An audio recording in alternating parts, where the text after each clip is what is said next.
So do you guys remember the ASUS GA502 from last year? Well, this right here is the predecessor, the G14, and I have to say, it is significantly thinner and lighter than the predecessor. This year they wanted to take a different approach and get rid of the chunkier design and really aim this towards not only gamers, but creators. And how they did this was create a slimmer form factor that's not only better to look at, but easier to carry. Now you're probably saying to yourself, why would they put all this crazy mini LED lights on the front? Because to a lot of people, if you're not a gamer, that's kind of off-putting.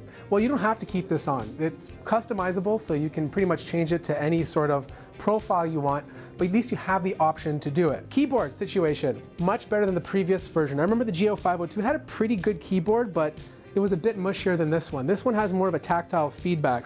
It is smaller just because of the size, but that's what you're gonna get when you reduce the size of your laptop. There's still enough spacing that I feel like it's not gonna affect my typing. Now the touchpad is using Windows Precision drivers, no complaints there. Obviously it's a bit smaller, but it's not too small to the point where you feel it's kind of claustrophobic when you're moving the mouse around. But the cool thing is, if you game, you can get this with an RTX 2060, which is more than capable to play medium to high settings with 1080p gaming. But if you're not a gamer, you have the option of customizing this with a QHD panel. The QHD panel doesn't go 144 Hertz like the 1080p one, but it still does 60.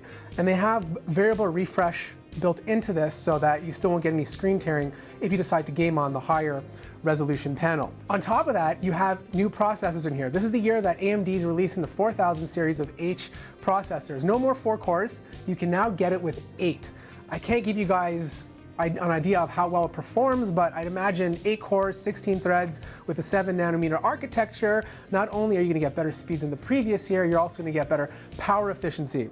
So I don't know, I personally think this is a nice update from the previous generation. You also have tons of I/O, so full-size HDMI, USB Type-C, this is not Thunderbolt 3, audio jack, and then on the other side, you have 2 more USB ports, and of course, another USB Type-C, which is also not Thunderbolt 3. Overall, tons of good I/O. You still have access to the internals if you want to upgrade the RAM or the NVMe SSD. There's 1 slot, so you can configure up to, I think, 2 terabytes. They reduced the size of the power adapter slightly, so it's not as cumbersome to carry. And if you don't want to carry it with you, and you're just doing like general productivity, you can just take like a power bank, hook it up to USB Type-C, and it'll still charge the laptop while you're working. Now, if you game while you're using USB Type-C to charge it, you will have power draw. But if you're doing basic productivity, everything's gonna be fine.